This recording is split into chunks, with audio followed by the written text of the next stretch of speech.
Did we? Yeah, it's Mike. Is it sharing? Yeah, actually. Do you want to use the link? Oh no, that's fine. No, there's 3 slides. Yeah, that's fine. Okay, if you're not moving, that should be all right. If you want to move, yeah.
Hello. Yeah.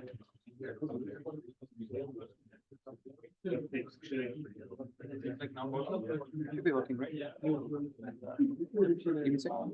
Oh, yeah. Hi. Good evening, everyone. So, welcome to the first K8SUG UK. That's our first event here. K8SUG is one of the group that's been created by Youngkang that I'll introduce a bit later. And so that's the first event that's happening in the UK under this branding. There's already been a couple of Kubernetes Meetup and Kubernetes groups, and we try to reassemble them under the same banner and trying to make bigger events and bigger things. So that's good to see you all here tonight for the first one. So before we start, a bit of thing to announce. So if in case of a fire event, there's some doors. There's the fire exit over there, and there's another one there. And if you need to leave, well, you saw to come in. There's a bit of a procedure, so you need to have one of the AWS guy to allow you to get out of the building. So please find one, and preferably not the speaker. Yeah. So with K8SUG, we have a couple of groups, and our main mission is to. We're very passionate about Kubernetes technology, and so our mission is to accelerate the Kubernetes adoption. And how we do this is by we're learning from each other and sharing the best practices. So we have a couple of groups. So started in Singapore, then we had one group in Melbourne, and then another one in Canada, and then finally we have the UK, which is tonight. And when Youngkang announced it, so I used to be in London. I used to live here, and I moved 9 months ago in Melbourne, so I was helping them in Melbourne. And when he announced that, oh, there's the UK one, so I took the first flight, arrived this morning, so I'm a bit jet lagged. So to help for the first events, and then hopefully we'll have more volunteers and more people to help us. And so to talk about our main sponsors, let me introduce Youngkang. Please, Youngkang, come here. Thanks, Ian. Thank you for flying all the way from Melbourne to come here. I came from Melbourne as well. So tonight, actually, not only me, so Yan, and also we have Harrison. He also come from Melbourne. So we fly here, actually, we are paying our own pocket money. Fly here, yeah, seriously. So we all love Kubernetes. We want to bring the most active Kubernetes meetup group from Australia to UK.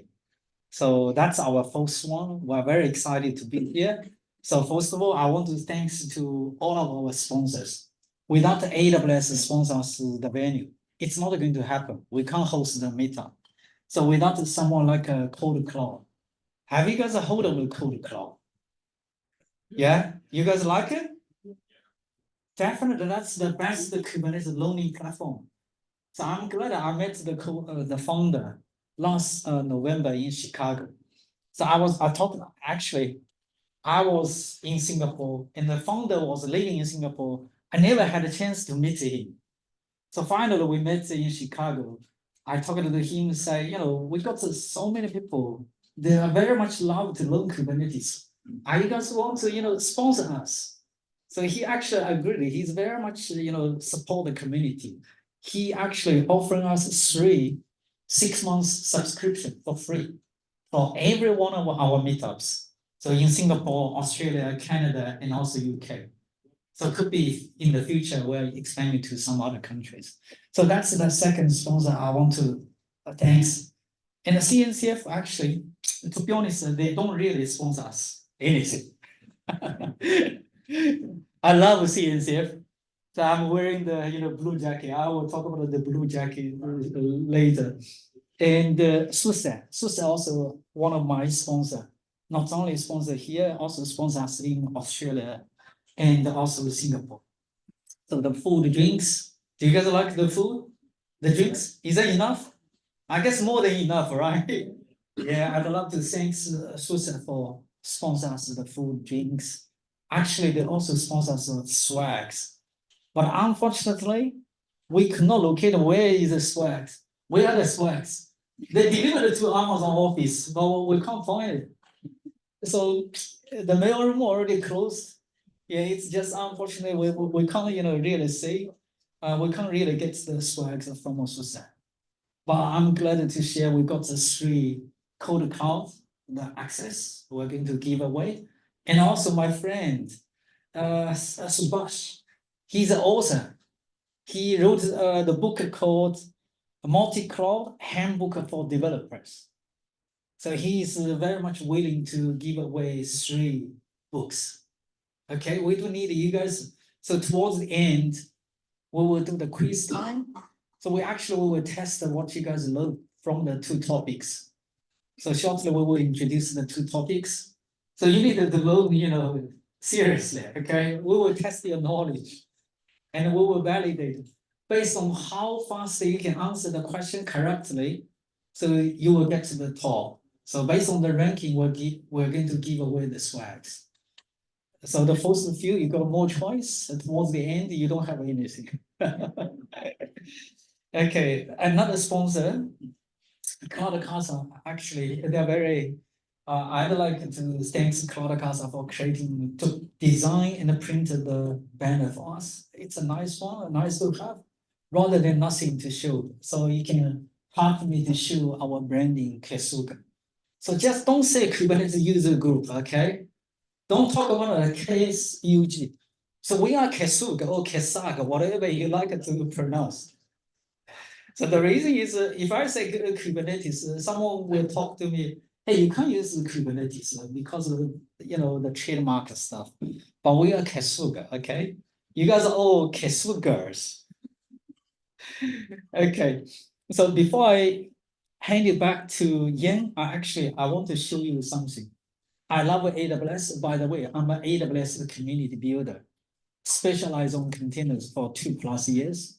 So I want to show you something I created about Amazon EKS. You guys know EKS, right? So if you search from Google, you search EKS Yong, and that's my name or my full name, Yong Kang, you will find a lot of the videos about the EKS, how to create the EKS cluster, how to automate the EKS cluster, how to do the backup, how to secure the containers. how to do the DR migration, etc. Or you just search EKS KSUG. Okay, I guess you guys remember it's KSUG. We are part of the KSUG group. This is the largest Kubernetes user group globally. I'm pretty sure we are the largest. We are the largest active Kubernetes user group. So globally, we already have like 12,000 members. So you guys are all part of the community. So if you do search this, you will see a lot of videos about the EKS. Okay, if you guys love to learn EKS, are you guys using EKS? Yeah. Awesome. EKS, actually, that's one of the most popular Kubernetes distribution. Even Google invented. Google donated to CNCF, but their market share are not as good as Amazon. Okay, so that's the one I want to show you guys. If you guys are CloudCasa, also my friend, they sponsor me. I also created a lot of videos about the CloudCasa. So what these guys do is they do the backup, do the DR, do the migration just for the containers, for the Kubernetes. So by the way, my YouTube channel also relatively popular. So I created a lot of videos about all different Kubernetes distribution. SUSE is my friend as well. I have a playlist for SUSE as well. So feel free to watch. I do have like a close to 3,000 subscribers. Yeah, the one, yeah, since the SUSE sponsors, let me show you. Okay, I have a playlist for SUSE as well. Okay, are you guys using SUSE or Rancher? No? So Rancher is actually pretty popular, especially you want to do multi-cluster management. So you can use Rancher to manage the EKS cluster. You can use Rancher to create the EKS or other cloud Kubernetes cluster. So it's a pretty good one. Okay, so what else? Actually, it's HTTP. It wasn't loading. Let me do it again. So I created a few videos about the Rancher. It is actually pretty fast. If you want to create a test cluster, do some testing, Rancher RKE could be a very good option. So you guys also hold up the K3S. That is also from a Rancher. So you can spin up a cluster in like literally a minute. Okay, let me come back to the slide. So I will hand it back to Yan. Before that, I just want to thanks to our volunteers, our organizers. So I'm not myself alone. If myself alone, I can't make that happen. So I can't build the most active Kubernetes meetup groups. So I got a lot of volunteers to help me. So myself, I created the KSUG, the group, but supported by a lot of my friends.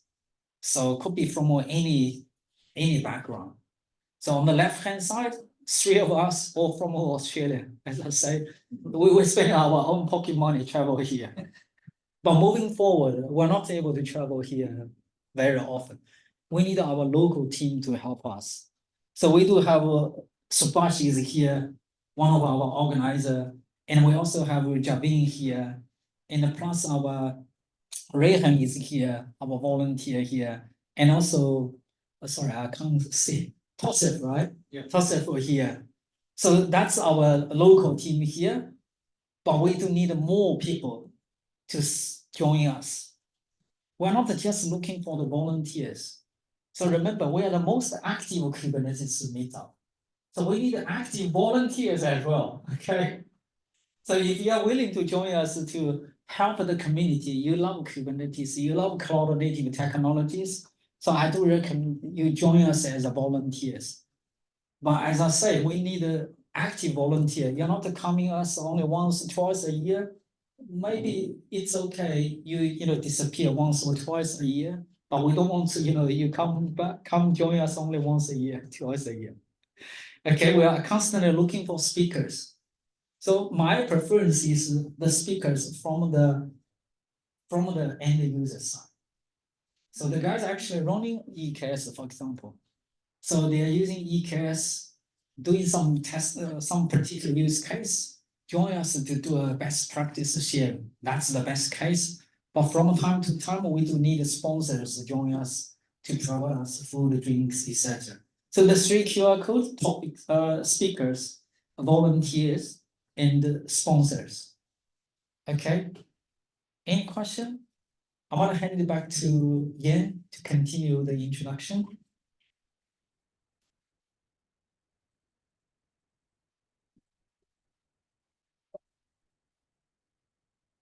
Yeah, you need to be pretty committed. So you will need to travel from Australia to London as a volunteer. That's the rule.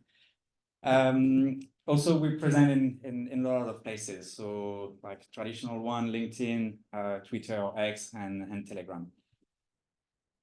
And yeah, well, you need to come back to explain what is this blue T-shirt. There's some story about it. So yeah, you need to come back.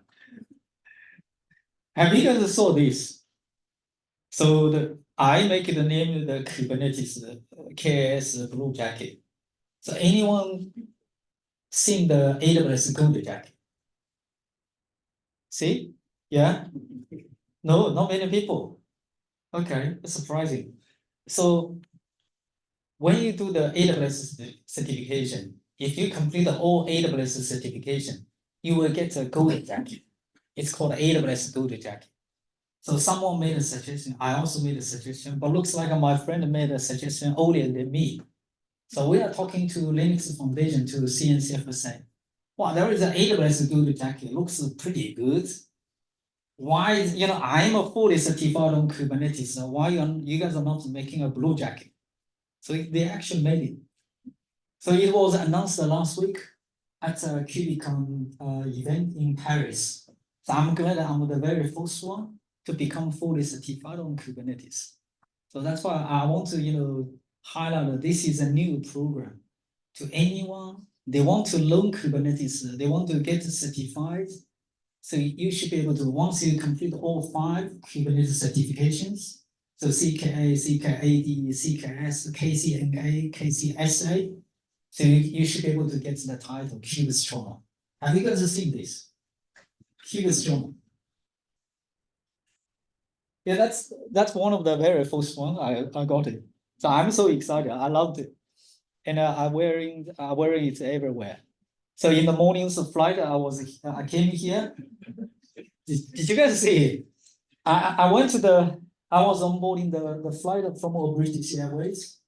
So I was about to take a photo from the cockpit, and one of the co-pilot, he invited me to sit in the co-pilot seat.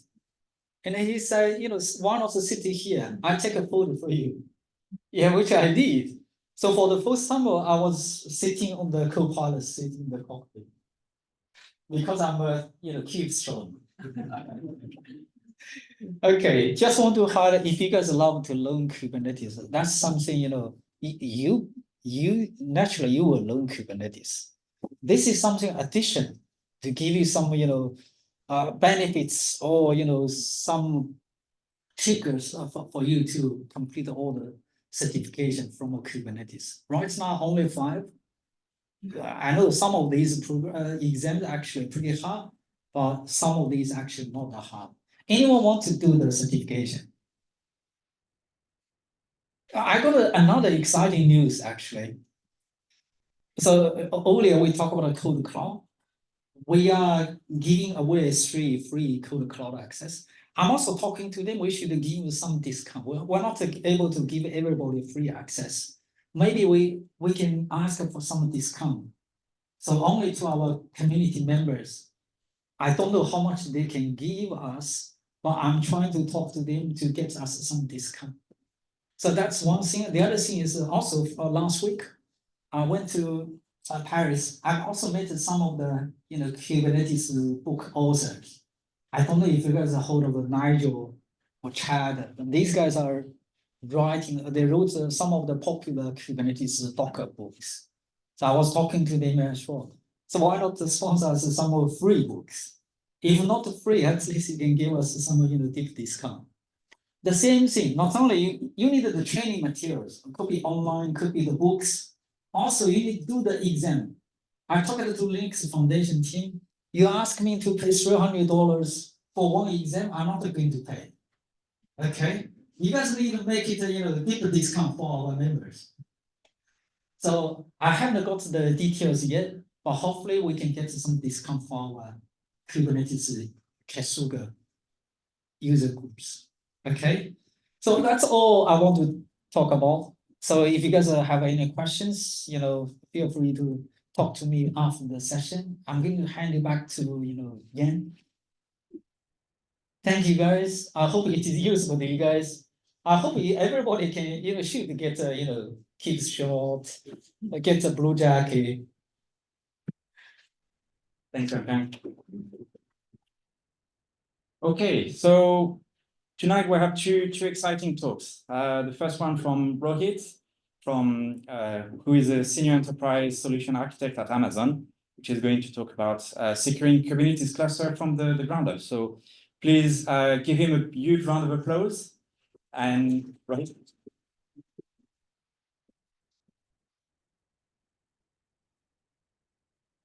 You can come. You missed the cloud. Trying to discuss audio things. So. Yeah, so you need to. Right. Okay. So security is everyone's responsibility, right? And that's the message I when I speak to my customers, I tell them that security teams often tell developers that you have to do this.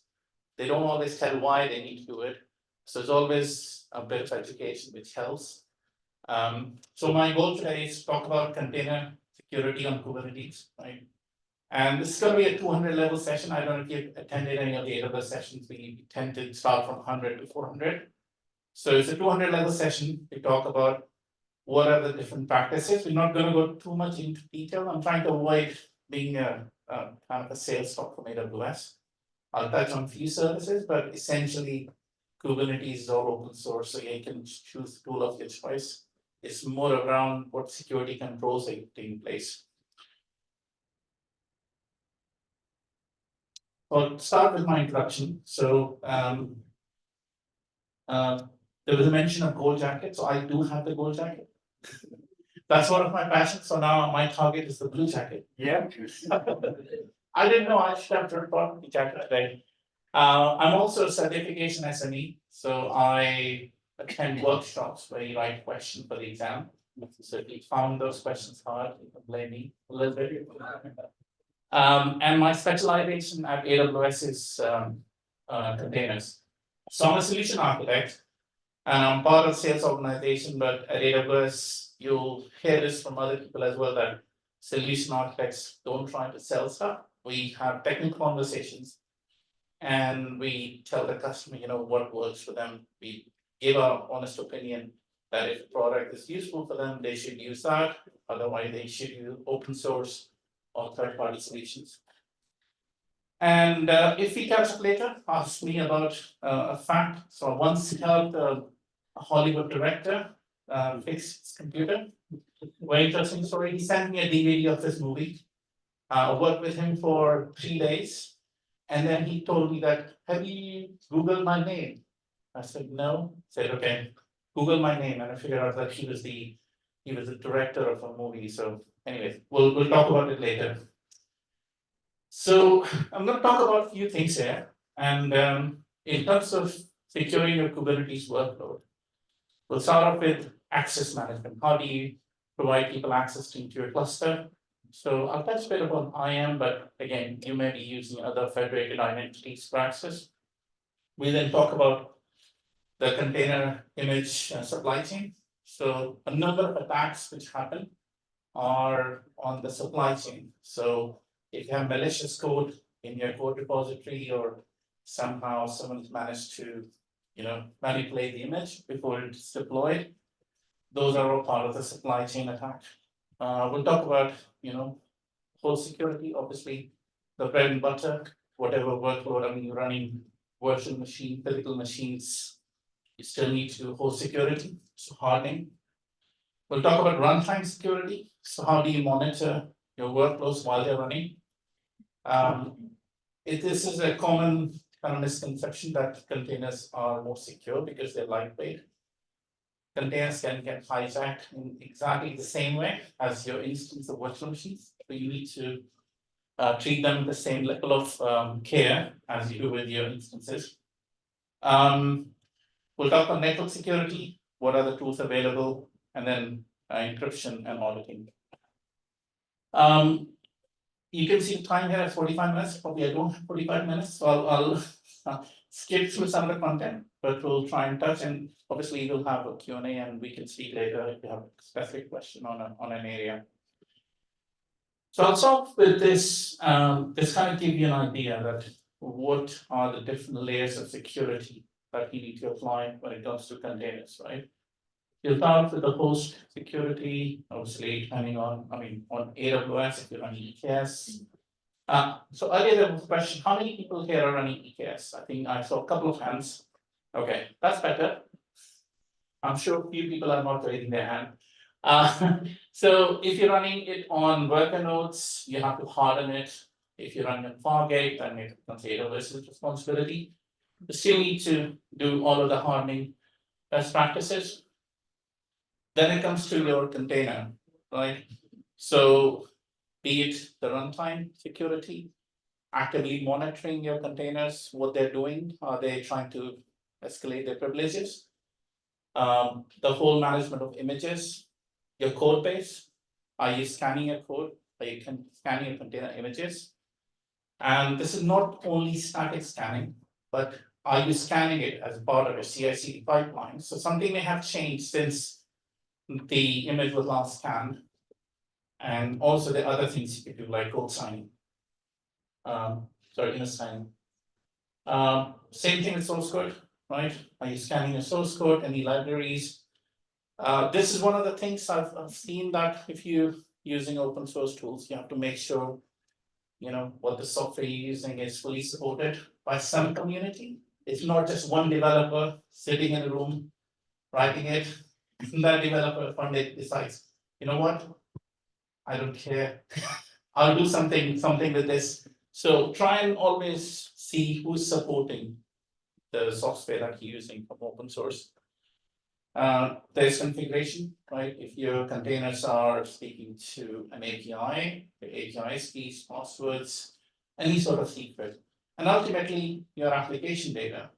So are you unknowingly sending sensitive data in through your logs, and those logs are not being treated with the same sensitivity as your other components? So start with the identity and access management. So how many people are familiar with Kubernetes RBAC? Okay, most people know, right?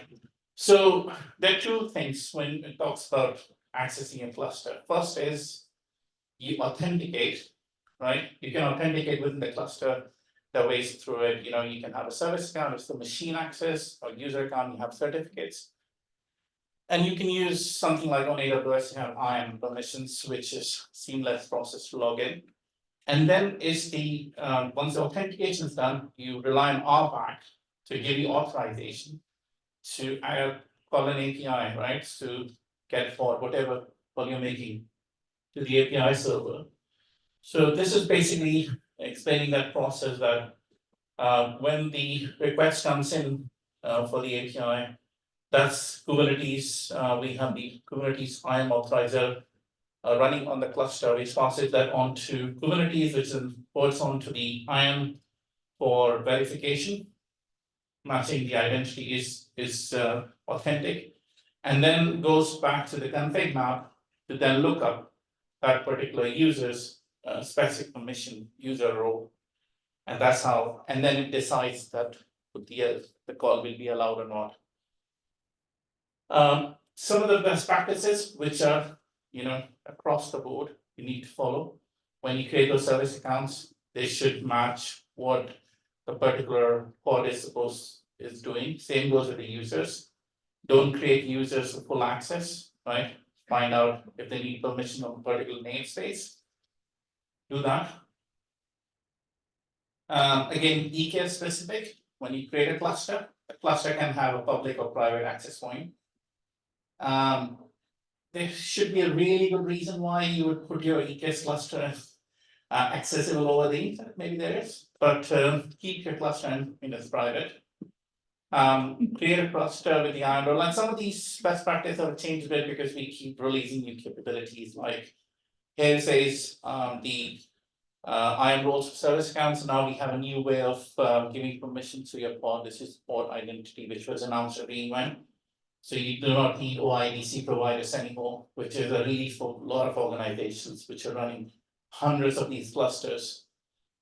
You also want to stop any other permissions being assigned to the pod. So if you're running EKS, the EC2 metadata allows your pods to take up permissions, temporary keys from the host. So you want to stop that. And again, it creates a different service accounts for based on namespace or workloads.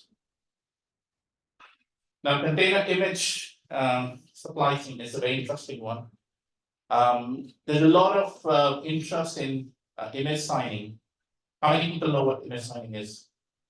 Right. So image signing is essentially that you have an image that you built, and now you want to certify that image contains what you wanted to put in it, right? It has not been modified. And before the image is actually deployed in production, you verify that image as a part of CI/CD process.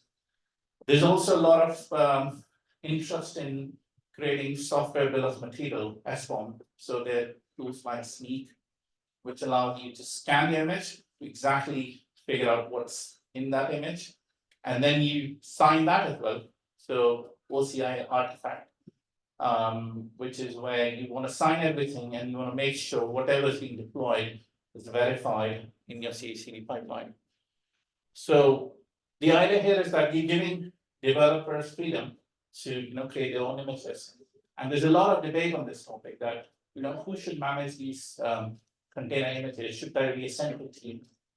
And it becomes a bottleneck. So because everything wants something different. So what I've seen works well is that you create these guardrails as part of your pipeline, and you obviously monitoring what everyone's doing and catching those vulnerabilities before they get deployed, rather than actually telling people, no, you can not use this, you need to use that.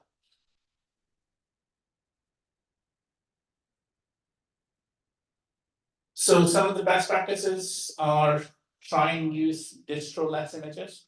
Distro-less images means that you are creating images from scratch. You're not using a 3 gig image of Ubuntu and only running a few things. You basically, there's no shell, there's no bash, you just putting in stuff which your application need. Create your containers which have a single purpose.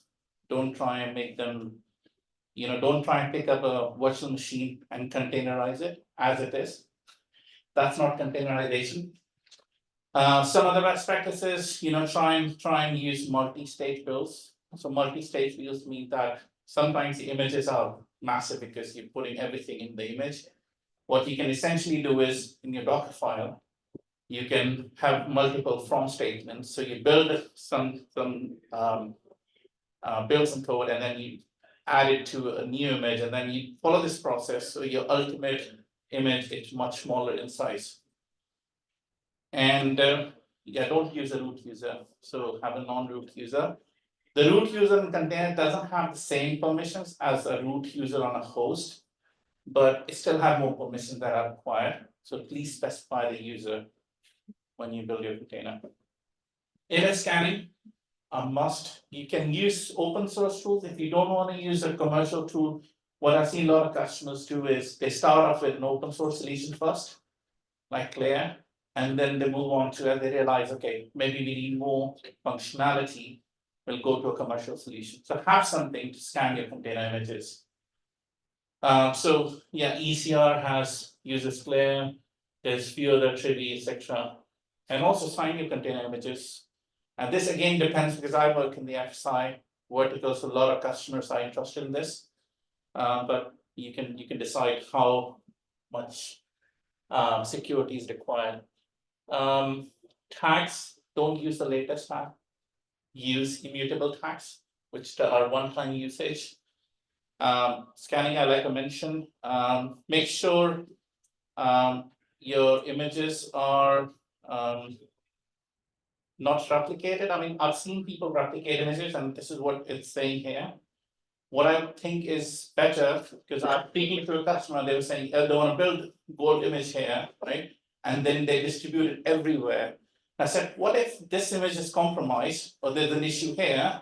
Then you're compromising the whole estate. So the whole point of containers is to build those images in separate locations and be able to test and scan them. Next is host security, right? So there's a number of purpose-built operating systems. We have BottleRocket from AWS, there's Rancher OS. So use those host operating system for your workloads. They're designed, as an example, BottleRocket doesn't give you SSL access into the host. It gives you API access to configure things. And it has an admin container which can enable or disable. But you do not have full access to the host because you don't need it. Another advantage is that it has a transactional way of doing updates. So it's a single step update. And then if you need to roll back, you can roll back quite easily. You're not matching individual things. So use a purpose-built OS which has a smaller attack surface. As with containers, right? Use more efficient OS which doesn't have lots of stuff which you don't need. And that always makes it run faster. So we kind of offer obviously our own images, but again, you can use any image of your choice.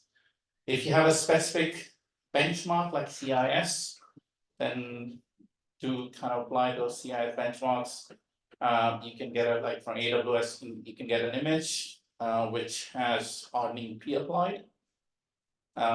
What my customer learned that they're spending a lot of money on it.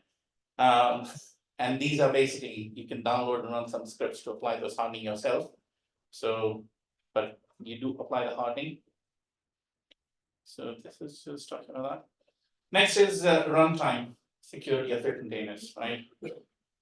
Privilege escalation, that's a very common one. So your container, if it's hijacked, will try and elevate its privileges so that it can access the host and it can interfere with other things. So make sure you're running a container in a non-privileged mode. We'll talk about ESS data. And also containers don't need host networking. You can give them their own IP addresses and you can use network policies to control what they can talk to or not, right? Drop Linux capabilities, unless you're running like a AV type pod in your cluster, don't give them privileged access. So there's things like SecCom that you can apply.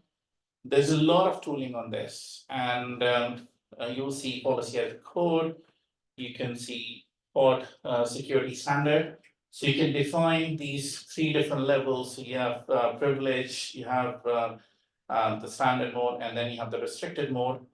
And then you can say that initially you want to just run it in audit mode, or you just want to in an alert mode, or you can enforce it. So pod which doesn't apply the correct PSS policy will not be deployed. So make sure you try and use that as the standard modes typically work for most workloads. And then privilege mode, just use it for specific agents which are doing something specific in your cluster. So network policies, again, the number of CNIs. Everyone familiar with CNIs, right? Container network interfaces, So what you want to make sure is, as you do it in your standard kind of virtual machine world, you're trying to restrict what a pod can, how a pod can communicate with other pods. In the cluster, in the namespace, outside the cluster, you won't have full control over that. Because that's where the blast radius is. If something is compromised, you want to contain the blast radius. That's the way you can do it. So you can apply policies based on pod, namespace, IP blocks. And on AWS, we have the VPC CNI, which gives you all of that. It gives security group capability to restrict what your pod can speak, can talk to or not. But obviously, because Kubernetes on EKS is open source, you can install any CNI of your choice.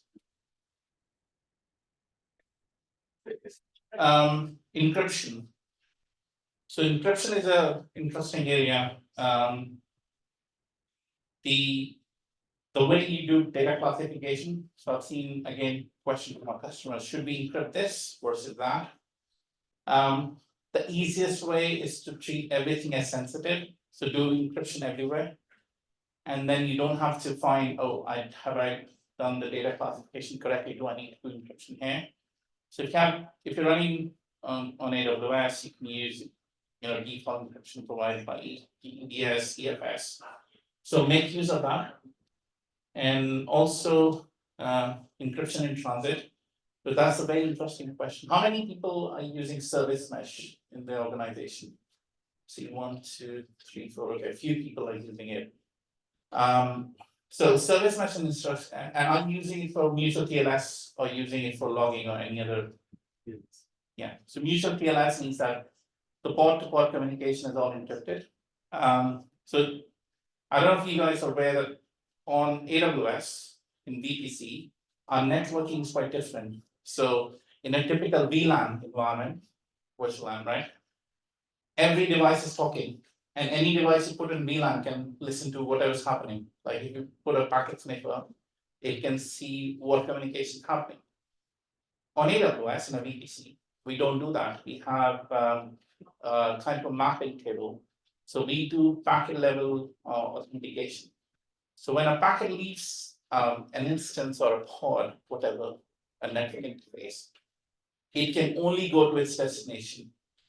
It cannot be intercepted in the middle by another device in your VPC or outside of VPC.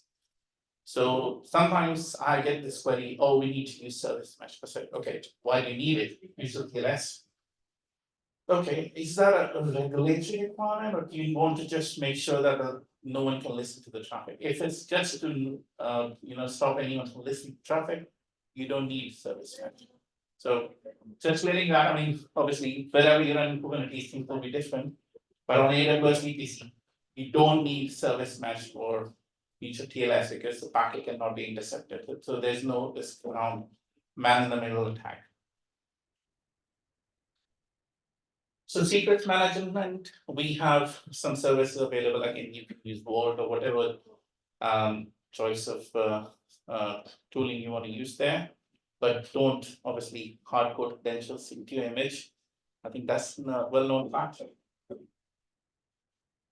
We have some providers. Ultimately, the idea is that we manage everything from inside your cluster.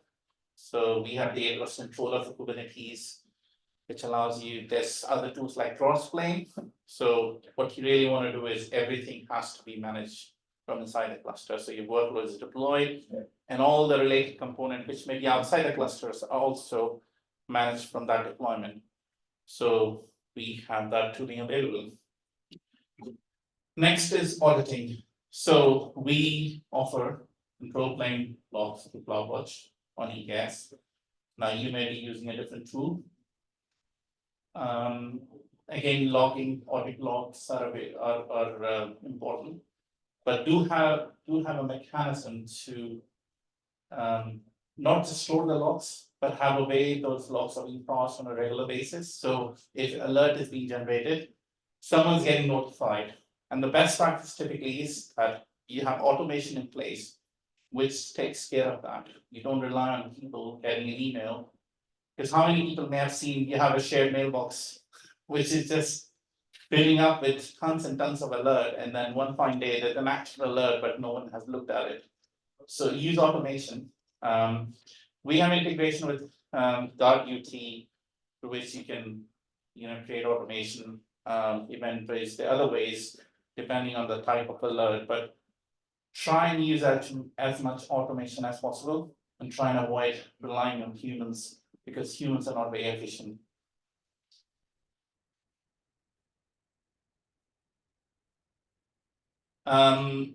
You still need to use a typical monitoring tool that you use in your infrastructure. If you're deploying it on bare metal in your data center, do still use your network logging capabilities, whatever tools you have. Most tools have integration with Kubernetes, so you can get your control plane logs or the API server logs there, and you can create your automated alerts.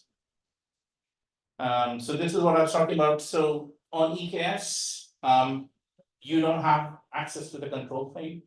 The control plane node, the master node, etcd all runs within service team's account.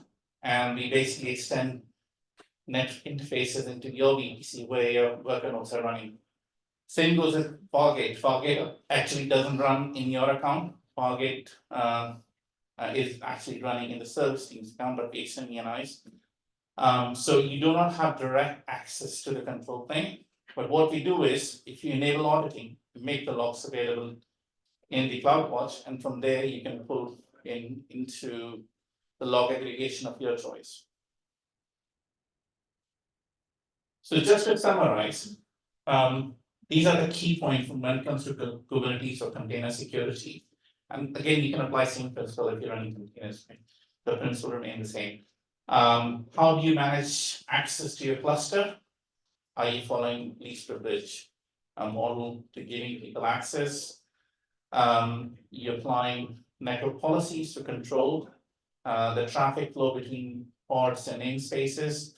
Are you logging everything? So again, on the data plane side, on your pods, you can have sidecar containers, you can have daemon set running inside your worker nodes to collect the data plane logs. So make sure you have that. Encryption, when it comes to disk level encryption or storage encryption, do use that. If traffic's coming from outside, do TLS certificates on the load balancers. But when it comes to bot communication, just have a look if you really need it. And try and use lightweight images. So try and use Alpine, have a look, try and use the the smallest, slimmest images that you can use. They'll run faster. They'll have smaller attack surface, you need less number of updates. And obviously, when it comes to updates, use immutable model, right? For your worker nodes, you don't hatch your worker nodes, you just replace them. Again, from secrets management, there are tools available. Try and use tools which are pulling in secrets in runtime, not baking them in. So there's some level of authentication happening. And some tools are so good that they can automatically rotate passwords. So try and use them. And always find where the image is coming from for your cluster, for your workload. So if you do want to have that model, maybe store some base images which are being pulled in from public images. But always keep an eye on where the images are coming from. Don't allow people to download images directly from the public repository. I think I've seen a lot of articles on this, people who scan public images to figure out how many of them have malicious code in it. And it's an astonishing fact. So people may not know about it, people may have not done container work before. And the container, the risk bit is that when you download an operating system image, you'll never download it from, I don't know, untrusted source and run it. You always download it from, a known source, especially if it's commercial. But containers is so easy to, pull the image from any source. And you might be running it and it's running some malicious code inside. So we have published some best practices for EKS. So if you're running on AWS, please follow these best practices. They expand beyond security. So scalability, Carpenter as an example, and other best practices for doing upgrades, etc. So please follow the best practices. I'll stop here. I think we have a couple of minutes for the Q&A. Any question for anyone?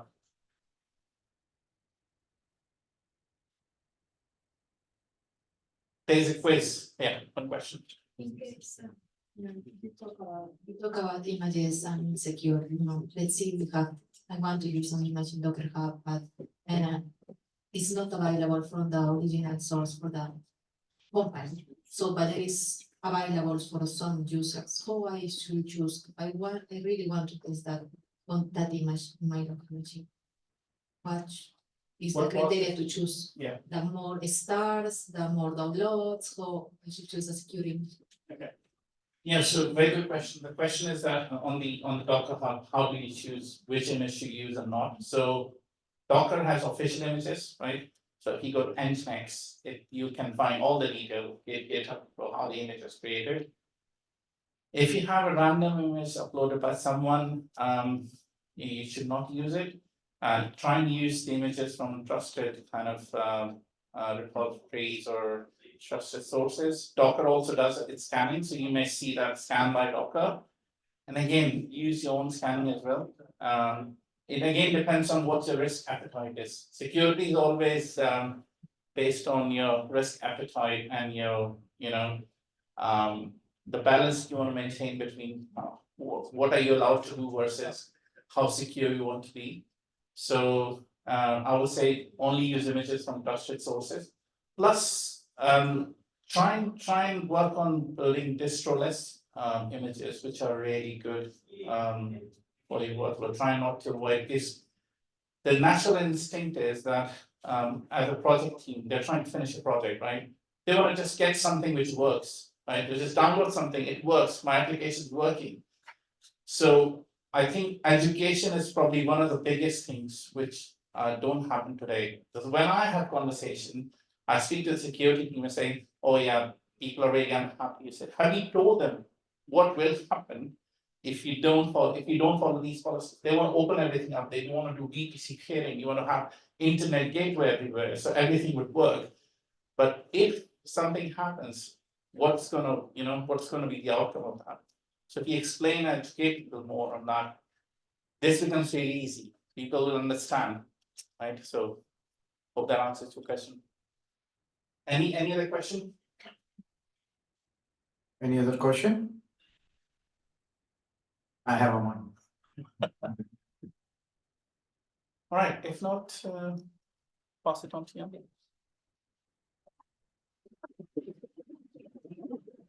Thank you, buddy.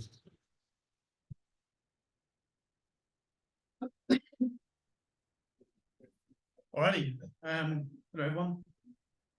So in this talk, I'm going to talk about GitOps and Cluster API, and whether they're a good match for each other. Hopefully by the end of it, you'll come away with learning a bit more about Cluster API, but also whether it's applicable for you and whether you can use it with GitOps.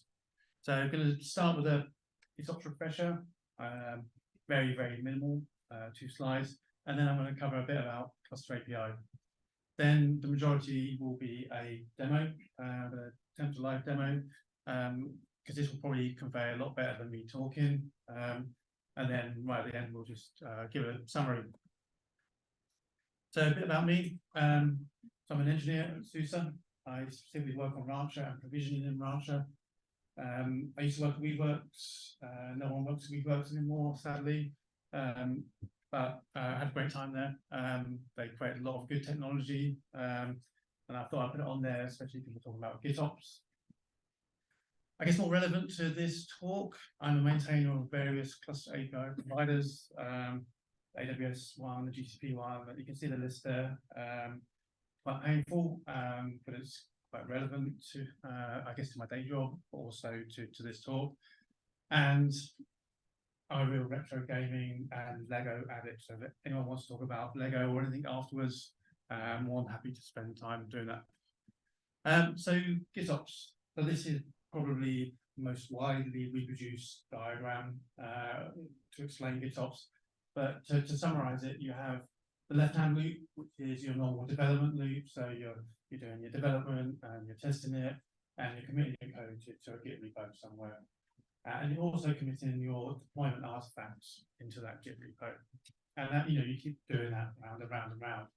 The thing with GitOps is you then deploy your desired state out of that repo into your environment. Whatever environment that is, it could be Kubernetes, it could be some other infrastructure environment or whatever. But the idea is that all operations are performed via this Git repository. It could actually be an OCI registry as well for more modern implementations, but essentially there is this single point, and that single point allows you to implement versioning any processes you want in place as well. Because you can put all the same processes in place. You do your source code, do your deployment artifacts, get all your sign-offs and all of that history, because you have it in source control. But essentially, if you boil it down, just an operational model. And it was actually created by Weaveworks a long time ago. There's an urban legend about how it came into being. If you speak to any of the Weaveworks people. More recently, there's been a movement to I guess define what GitOps is more generally, and there is something called I guess the Open GitOps Standard or the Open GitOps Working Group, and they come up with essentially four principles. So number one, thing that you are deploying has to be declarative. There's no room for imperative instructions in this type of operational model. So you declare what you want. That's it. So exactly like Kubernetes. Those declarations are versions and mutable. So you're declaring your desired state. You put them in some sort of source control, and because it's source control, you have that history. So you can see every single change that was made. And if you want, you can actually say, oh, well, Richard made this change 2 days ago, and it's all gone wrong since then. Having that complete history allows you then to fix forward as well. So you have that auditability as well. So the next thing is you have your desired state in this version control, whatever that is, in a repo in this instance. So then you need to deploy some form of GitOps agent into the environment. There's lots of them, but the main thing is you have to deploy something there, and it's monitoring that repo for the desired state. And then lastly, when it sees that there is some desired state, it's going to pull it into the environment and then act on moving the current state to the desired state. And now that can be initially because you've created some new deployment artifact, but it should be on a continuing basis. So if someone goes in and changes the number of replicas in your deployment down to 1 or 0, the GitOps agent should see that that has changed and reapply it and move the state back to what you desired, and has to keep on doing this. So moving on to Cluster API. So Cluster API really is bringing declarative API definitions to cluster provisioning and lifecycle management. So think of the YAML for your workloads and just apply it to the clusters themselves. So declaring your clusters within YAML. It's built on the concept of providers, and this makes it essentially extendable, and you sort of mix and match those providers just to meet your needs. Essentially, there were originally 3 provider types. Infrastructure providers, as the name suggests, they provision infrastructure for you. So think of an infrastructure provider for AWS or GCP or something like that. And then you have a bootstrap provider. Now, bootstrap provider is responsible for creating or providing the instructions to bootstrap a Kubernetes cluster on some infrastructure. So normally this is something like QADM in it, and it will package those up for you so that when you create a machine, those can be executed. The next provider type is control plane. As the name suggests, really, this represents a Kubernetes control plane. The reason why it's separate is because you might want to perform operations that are different to the workers. So that's why it has its own representation. And also, more recently, with managed Kubernetes, these generally represent the managed Kubernetes service, although CAPI wasn't designed with like to be KS-defined. More recently, 2 new provider types have been introduced: the add-on provider, and we'll see an example of that later, and the IPAM provider. Now, if you're using CAPI to provision virtual machines or bare metal, often you want control over what IP addresses get used by various machines. So there is an IPAM provider. The thing is, with these providers, there's lots of them. So you can just mix and match depending on the types of clusters that you want to provision. Has strong support for cloud environments, but I guess more interestingly to some people, it has very strong support for virtualizing bare metal scenarios. And the thing with CAPI, it's a single operational model. Depends on how long you've been using Kubernetes, there was always one tool if you wanted to provision a cluster in AWS, another tool if you wanted to do it The thing with the Cluster API is a single operational model based on YAML. Now, interaction with Cluster API, traditionally it was done using this utility called Cluster Cuttle. So you use that utility to turn a Kubernetes cluster into a KAPI management cluster. That's all good, but it's imperative. You have to run these commands off the command line. It's not so nice. So more recently, the Cluster API operator has been developed, and this allows you to use declarative specifications that the providers need to install in their versions, things like that. I've just put some logos around the side as well. So these, I guess, on the left-hand side are companies that have used Cluster API within their products or services, and that includes people like Spectra Cloud as well. Along the bottom are some of the end users. So there's New Relic on the end if you can't see that. We've got Deutsche Telekom, Mercedes-Benz, and then some other projects also use KAPI internally themselves. So if you use EKS Anywhere, that uses KAPI for all the provisioning of the clusters themselves. But what I'm trying to give with this is a sense of types of companies and projects that use this. So it naturally fits into a company where you have not one or two clusters, but potentially hundreds or thousands, or within a product that you're building, because you want a standardized way to do cluster provisioning and make it boring, essentially. So I'm going to walk you through a flow now of what that actually means. So you need to start with a management cluster. So this is just a Kubernetes cluster. It can be sat anywhere. It's just a Kubernetes cluster. The thing that makes it a management cluster in this case is you have to install core KAPI and the set of providers that you want into that management cluster. You then have a cluster definition. You apply that to the management cluster, and the infrastructure provider will start to provision any infrastructure in the target environment. So if we think about AWS, this might be creating a VPC and doing all the networking, or like a GCP project or something like that.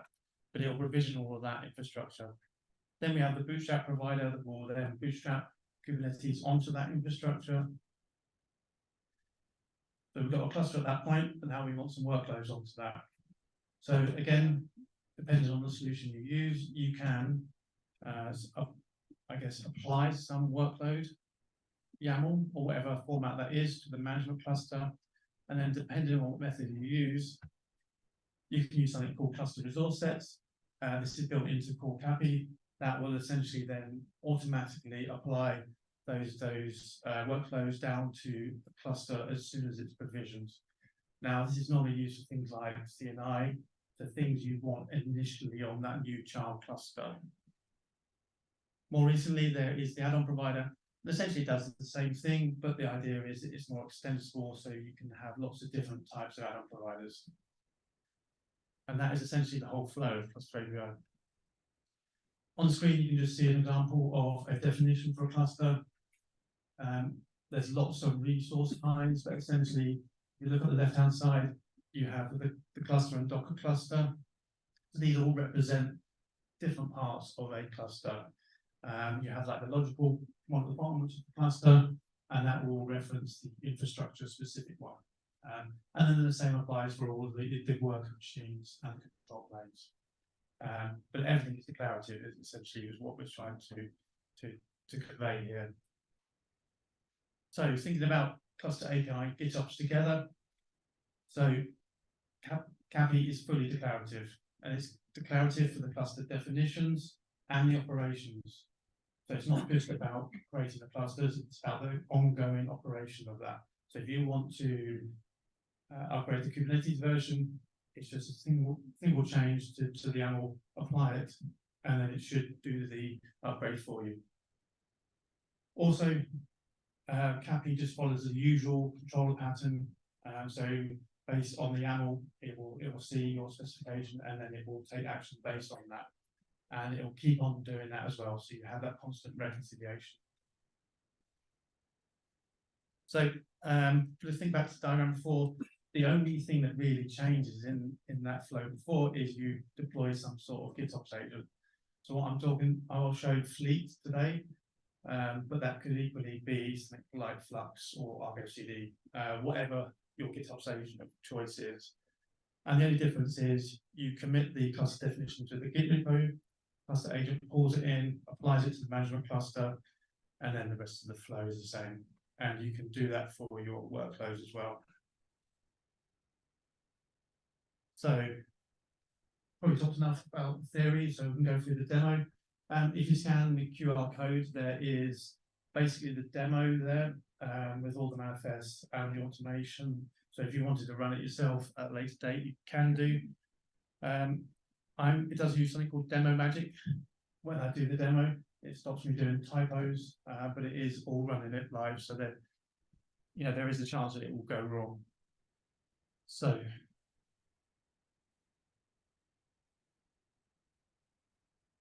can everyone see that all right?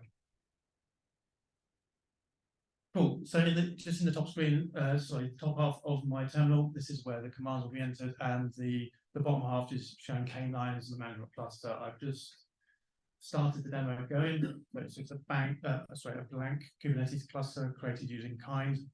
I've also set up a couple of Helm repositories there as well, as you can see there, and I've just applied the Fleet CRDs. The next thing is I'm just going to actually deploy Fleet. This is the GitOps agent that's going to be running in the environment. So this should start deploying. So this may take a minute or so. So I guess how many people are, question for you, how many people are using GitOps at the moment? Cool. And what do you use with GitOps? Well, yes. Okay, cool. No one's using Fleet. that's not a surprise, but cool. So this should be done in a second. For anyone interested in demo magic, it's also really good. Get that out of the way. Essentially, it allows you to create shell scripts that type the commands for you, but it does execute in real time. It's pretty handy. So I'm going to install Git here, since it's just going to be a local Git instance within the cluster itself. Again, it's just more of a convenience. I could use GitHub, but I didn't want to have to switch to the and do PRs all the time. But essentially, that is all starting now. Maybe. Cool. So I'm just going to store the username and password for the Git server in the secret there. And now I need to tell the GitOps agent about the repo that I'm going to use. So if we have a quick look here, this is very Fleet specific, but every GitOps agent has a similar thing that basically says, this is my repo, this is the branch, please monitor that for any resources that are in there, which we can apply that now. Cool. So this will start to error. There's nothing in that at the moment, but that's why you'll see the error there. So the next thing I'm going to install is the CAPI operator. So this is the thing that will declaratively manage all of the Cluster API providers and their versions. So that installs, and this reminds me actually, it's a cert manager. If you don't use cert manager, you can't use CAPI. It's a hard requirement at the moment. There are talks that would introduce some features into CAPI operator to remove that requirement, but it's a hard requirement at the moment.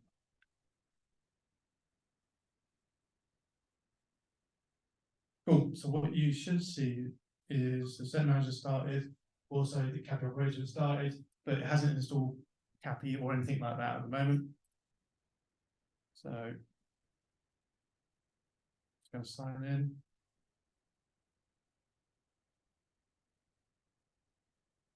Where I'm going wrong. So just to show you, empty repo basically. I'm going to clone that locally to this machine. So now this is where we start doing the GitOps of CAPI itself and also of creating child clusters. So I'm just going to create a management folder And into that, I'm going to copy some YAML for the providers I want to install. Of course, I haven't got my YubiKey installed.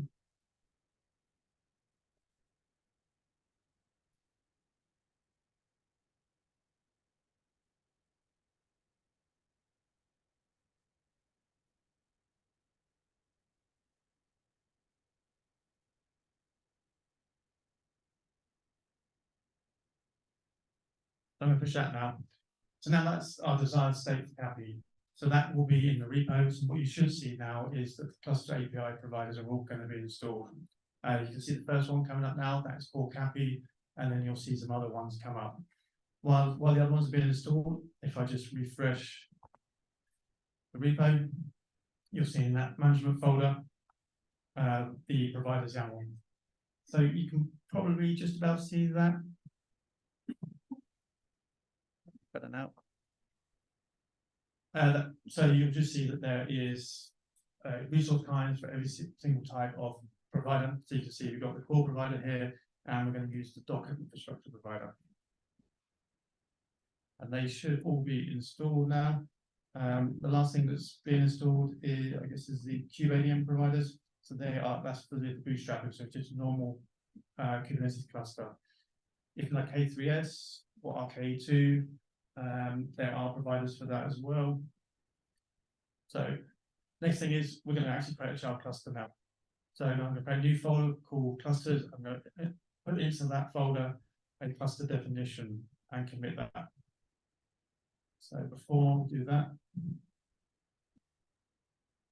just going to watch the machines. So machines is a resource kind for cluster API, and we're going to push that. Again, take a few seconds, but now you can see that the machines have come down, and you can see that the machines are provisioning. So it'll provision the control plane machine first, and then once one control plane machine is up, then it'll start to provision all the other machines, whether that's control plane or workers. The reason I'm using Docker provider is just purely because it's probably the quickest one. If you try and use some of the other ones, we'd be waiting here all evening. So all this is really doing is using container instances as each of the nodes. Cool. So that's up. So then it's starting to provision the other machines. So the thing with Cappy, it provisions the child clusters. It also stores kubeconfig, all those child clusters in the management cluster. So you can actually just, this is what I didn't automate. So it is my real typing. So you can actually get that from the secret. And that allows you to build all sorts of automation into the management cluster, because you can operate over this whole fleet of child clusters. In this instance, I'm just going to grab the kubeconfig, and then we're just going to watch that. And you'll see that it's pretty much not fully ready because there's no CNI deployed. So this is where we move on now to start deploying workloads into that child cluster. And I'm going to stop that as well. Let's go back to that view. So I mentioned that there were two ways in the diagram of deploying workloads down to there. One is cluster resource steps. So essentially, we're going to use that to deploy the CNI down to that child cluster. Again, fully declarative. I'm just going to copy some YAML in there. Going to commit it to the repo, push it, and then what we should see is KindNet deployed to the child cluster, and then this cluster essentially become ready, which is it's doing now. So that's one mechanism, cluster resource sets. So what is a cluster resource set? If we actually look into the repo now, and I realize I didn't show you the cluster definition earlier, so there was one on the screen earlier. The cluster resource set is essentially two parts. Is a cluster selector, so you say any Kubernetes cluster that is ready and has these labels, essentially deploy the contents of all these config maps to that cluster when it's ready. And essentially those config maps can contain anything. In this instance, they've just got the KindNet deployment artifacts in there, and you can deploy anything this way down to that child cluster. It's particularly useful for CNI or getting some sort of GitOps agent onto that child cluster, and then letting GitOps carry on from there. That's one way. If we then carry on, the second way is we're going to use an add-on provider. So essentially, we need to use the capital operator to install the add-on provider. So you see this becomes quite repetitious. We're just, committing some YAML and then letting the capital operator or Capi itself do its thing. So as soon as you do this, what you'll see is the Helm add-on provider installed. So what essentially this will allow us to do is deploy Helm charts down to the child cluster. So we can just see it starting now. While it starts, we can just go in here and have a quick look, and you'll see that there's now an add-on provider, and you'll see that it just says Helm. There aren't that many add-on providers, 2 or 3 at the moment. This is a fairly new provider type, but it is getting there. I keep doing the wrong one. Brilliant. So now we actually need to deploy something down there. So in this instance, I've got a definition of a chart that I want to deploy to that child cluster. So again, I'm copying it, committing it to Git, and then pushing it. And then if we switch to the child cluster, we should see pod info deployed momentarily. Maybe.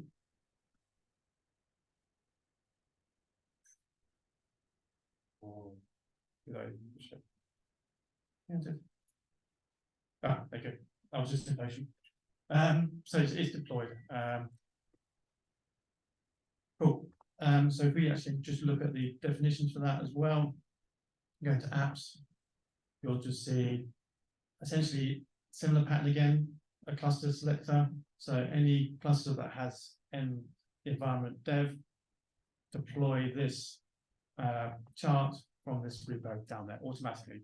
So in the future, if I create new child clusters, this definition is already in there, it will automatically get these applications deployed to them. I don't have to repeat the same process again. It just does it all for you. Right. So then you have another option, and this is where it becomes specific to your GitOps implementation that you're using. So this is the fleet way. It has a similar mechanism to allow you to push applications down into the downstream cluster automatically. So essentially what you have to do first is tell the fleet instance in the management cluster about the child cluster. So again, you just have to specify some YAML. So we've copied that across, going to push that. And again, what this is going to do is automatically deploy the fleet agent on that downstream cluster and connect it back to your management cluster. And then it can start deploying applications down there. So it's doing its thing now. So once that's installed, you can do all sorts of things. I won't go into details because I don't have much time we've got left. Yeah. So again, this is very specific, but you can create groups that match again on the cluster selectors, and then you can deploy applications. I'm just going to deploy Nginx here. So what we should see, and I'll show you one last thing. We're running out of time. No, so You get questions. So after this, we have a quiz. We'll get the questions. Maybe wake up. yeah. So one last thing is I've showed you how to deploy applications and create clusters. We're going to perform one operation on that. So you can see on here, I've only got one worker node. So very quickly, we're going to scale that to 3 worker nodes. So I'm going to edit that cluster definition that we already have, and go down to machine deployments. I'm just going to change that to 3. They're going to commit that, push it, and then what you should see automatically is then the new worker machine will be provisioned. Again, this is a lot quicker at home. It's also switched to here.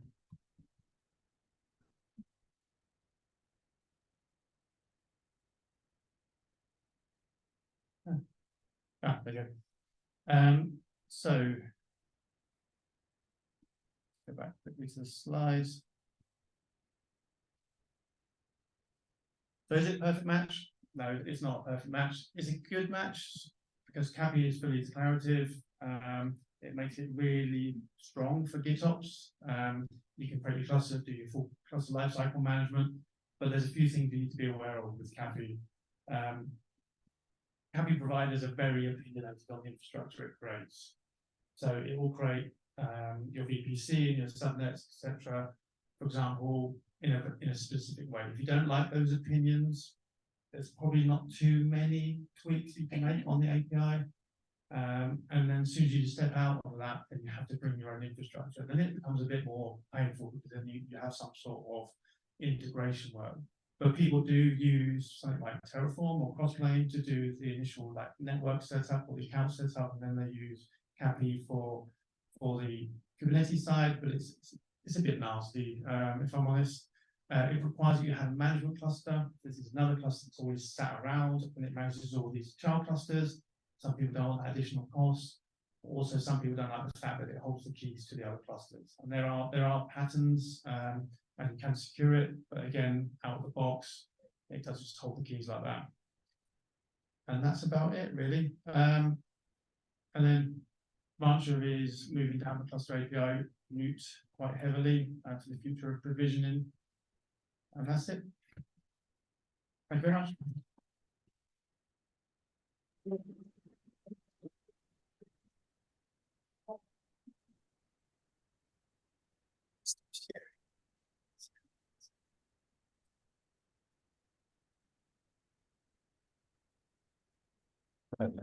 Oh, you fine. Yeah. Yeah.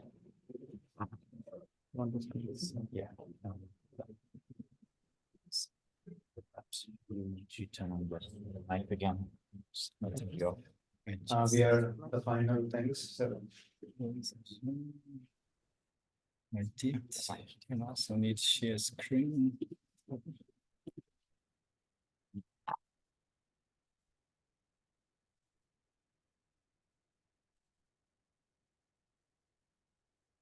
Hello.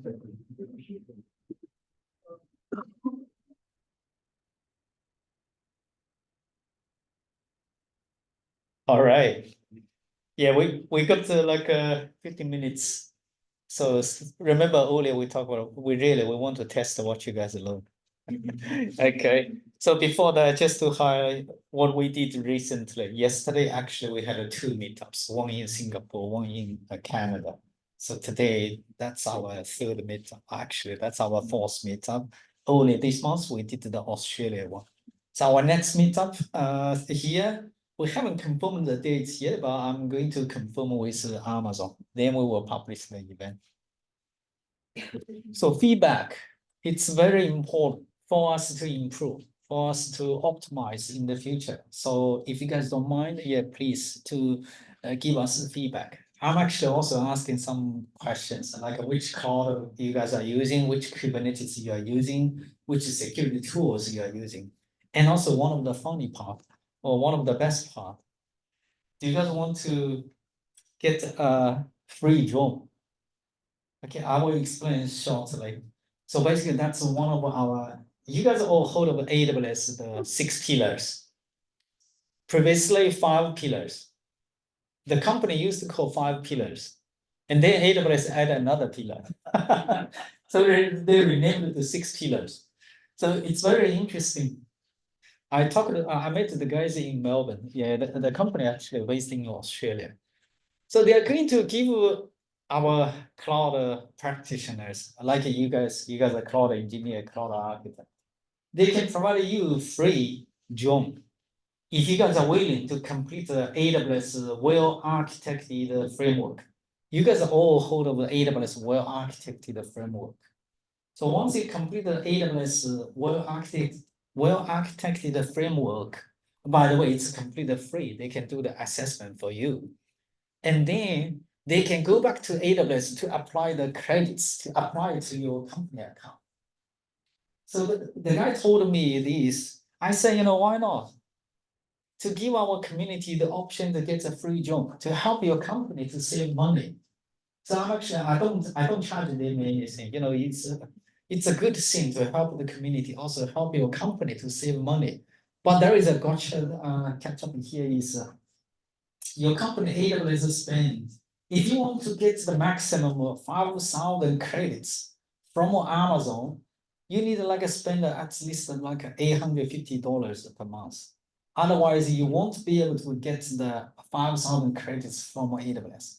So how this company make money? So if you guys are successful, your company successfully gets the 5,000 credits from Amazon, they charge you half.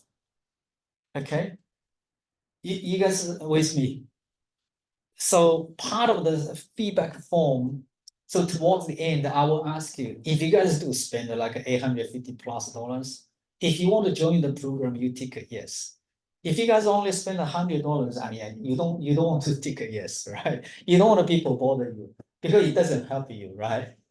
Okay, so please help us to complete the form. Part of the form is just a few questions about the cloud provider or security tools you guys are using. The last one is about 6 pillars.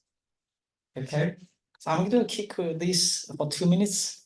Have you guys done this? Oh, already complete the form feedback. So that's something I need you guys to help us with the feedback, so we can improve in the future. Okay.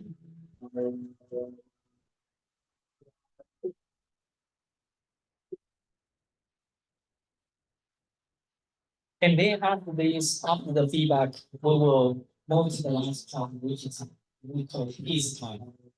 So it's basically we want to test you guys. And then based on your result, we will give away the swags. Yeah, as I said earlier. So we don't have the SUSE swags. Actually, very nice one. I don't know if you guys saw this. But unfortunately, so they delivered it to Amazon office, but Amazon office, the mail room already closed. We can't get the swags. But as I said earlier, we still have the swags for the Code Cloud access, for the books from the Subash. And I do have some stickers. That's a smaller one. Yeah. Do you guys want to?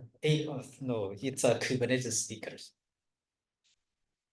And also, probably I got some pen from CloudCasa. They sent me some pen, nice pen. You can use one side for the tablet.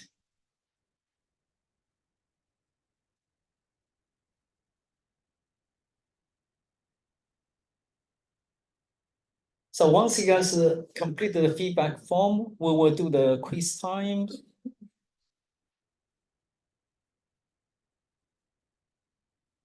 Yeah, by the way, the QR code is the same. Okay. So comparing last page, that's the same. So you guys all done?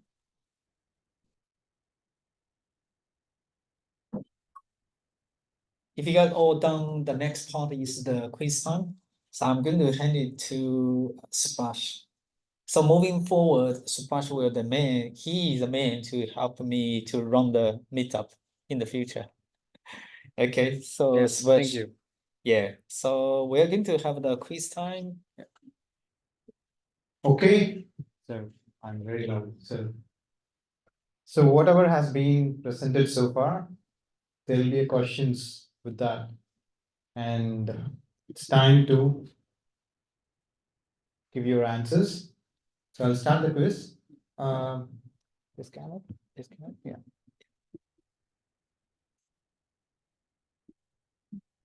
So they have to get into portal, right? How do they get into the portal?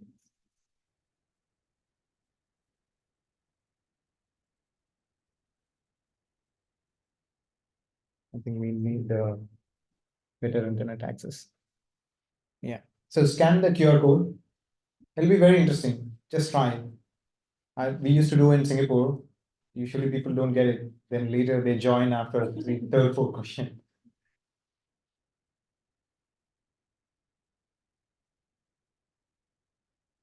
Okay, all set, ready?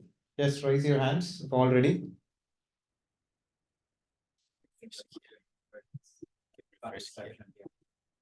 There's no reception. Okay. You can refresh it. Yeah. Yeah, or you need to be on. I see 8 people joined so far. We have more to join. There's a guest Wi-Fi that I don't know the. Yeah, Ah, I remember. somebody has the password. Yeah. Let me write on somewhere. You have to scan it. Scan QR code or you just type the broken. You guys know the broken. You have the Capital password, B. right? Yeah. Don't voice it out. Just you can. Actually, let me type it here. Might be easier. Let me open it. The password is. Yeah, I know the password. You know the password? Yeah. It's my text. That's the password for the guest. Yeah. How can That's password for guest. I actually I have a good memory. So the password was from Amazon in Singapore office. When I travel to Australia, they use the same. Not in Amazon servers, right? Okay.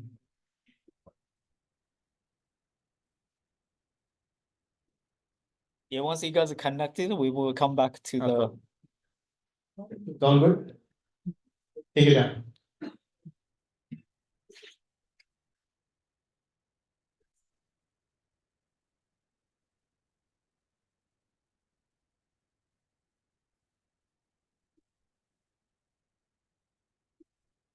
Okay, so you see almost everyone here. Still, anybody wants password or Wi-Fi access? All good? Okay, let's go with the first question. All right, the speed makes the successful guys there. Which of the below provides soft multi-tenancy? So which of the below provides soft multi-tenancy? I think Rohit's question, right?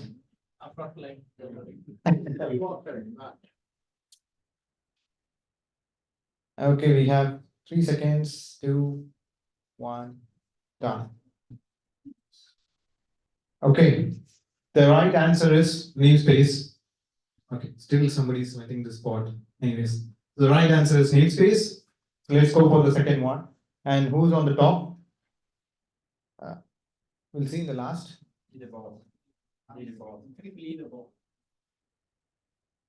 Oh, yeah, got it.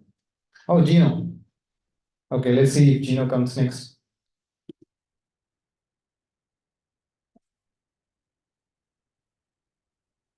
All right. Which of the below can be used to restrict Linux capabilities for the containers? The Linux capability, which will restrict the Linux capability for containers or Linux capability for containers? 6, 5, 4, 3, 2, 1. So who is on the top? Still Gino. Second. Right. The third question. We have 10 questions. Still Gino is on top. Who's Gino? Okay. Which of the below is not a container image scanning tool? Which of the below is not a container image scanning tool? It's quite easy, I think. No? For me. Okay. Carpenter. Lalit? Lalit. Okay. So let's go for the next one. Okay, hold your breath. Okay. Again, which of the below is not purpose-built OS for running containers? Could be purpose-built OS for running containers. It is not. Okay, we have 3 more seconds. And see, Harendran and the on the top. Let's go for next, but the answer is Ubuntu. Okay. Next question. RBAC stands for? I can select here, easy. Done? So who's selecting fast comes on the top. It's not about right, who's selecting the fastest one. It means giving the answer very fast. The next question, yeah. Oh. There's someone has a different opinion, okay. So let's go for the next one. All right, so next question. Which of these is not a GitOps principle? I think second session has the very clear answer for that from Richard. Which of these is not a GitOps principle? I think we should not capitalize not. We'll find out easy. Okay. All right. Pushed automatically. That's the right answer. And in the last skipped. Okay, three people skipped it. Okay. Let's go for the next one. They don't like that question maybe. Okay. Which of these is not a CAPI provider type? CAPI, Richard was talking on the start and he was showing a demo. And which of these is not a CAPI provider type?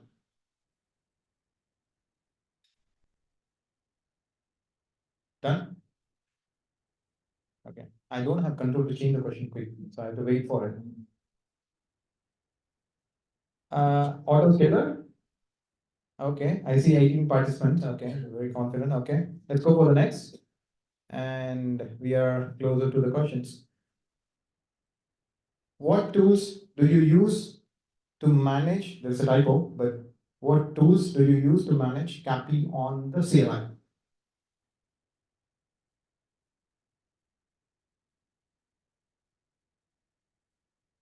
What tools?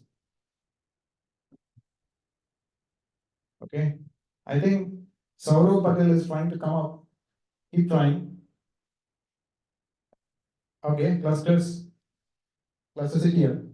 So the ninth question, we have one more question. And the ninth question is, which of these is not a GitOps implementation? Could be Captain or Fleet, Flux, or Argo CD. Which of these is not a GitOps implementation?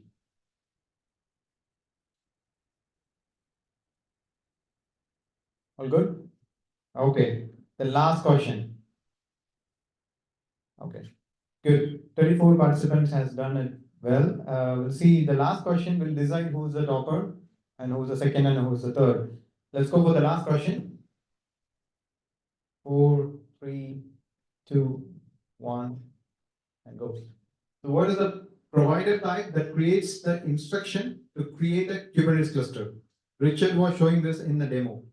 What was that provider type?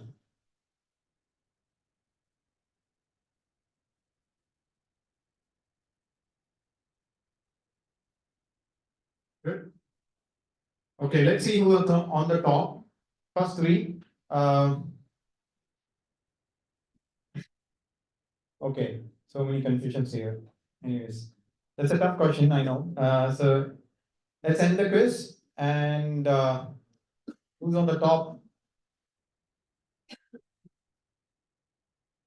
Yeah, basically, we will give the top, who is the first. Lalit? Is that Lalit? Oh, okay. Is the You want to come over? Yeah, I don't have anything to present. but we can have it over here. As an addition, we normally take a photo. I need you guys to help me find more sponsors.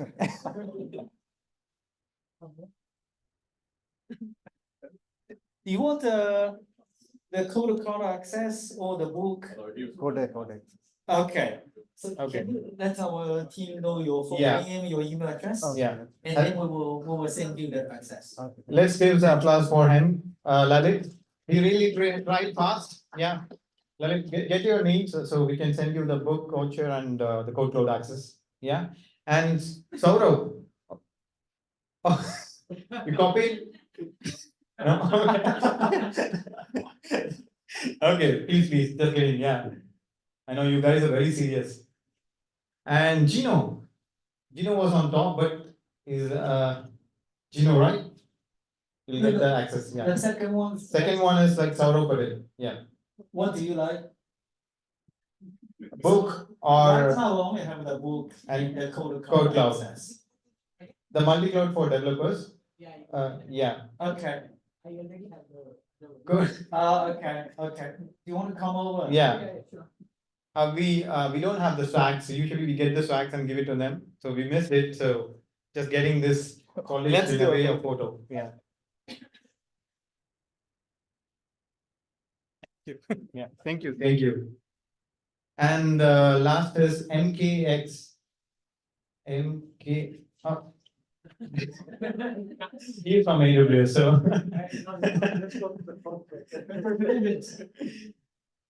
I think we still have a code cloud access. Yes.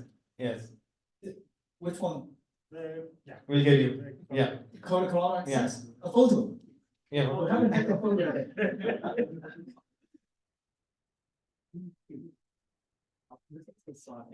Yeah, we are black. Yeah. Okay.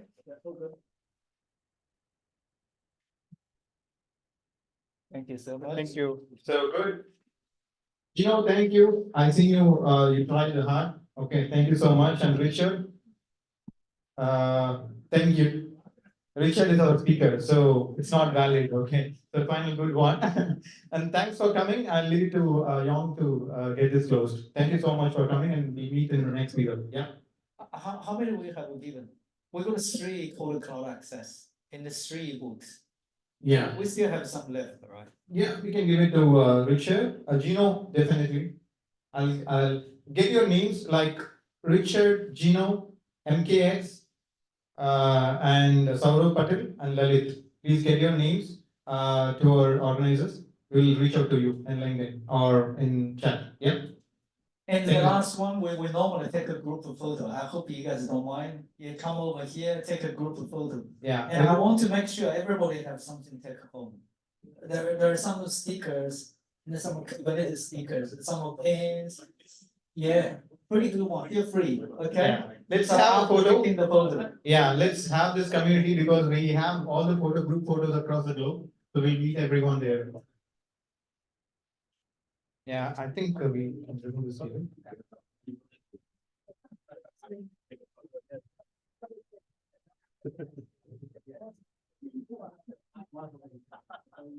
Yeah, please feel free. Yeah, feel free. Thanks. I will see. I will subscribe for Excellent.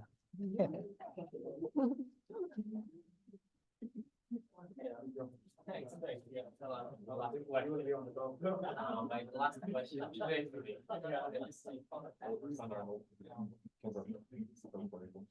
Yeah, even not everybody can get the swags.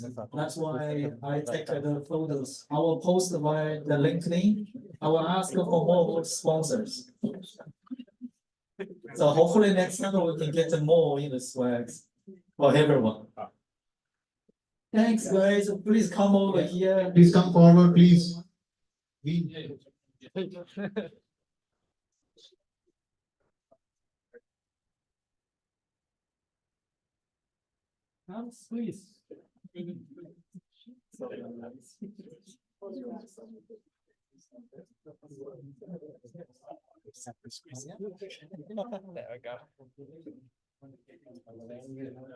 Yeah, maybe see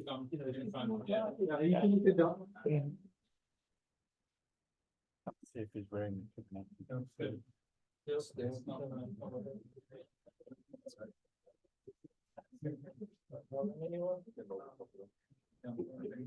one last column.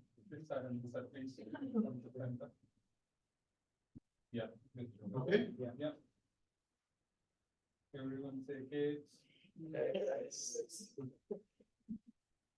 One more. one more. Please. Okay.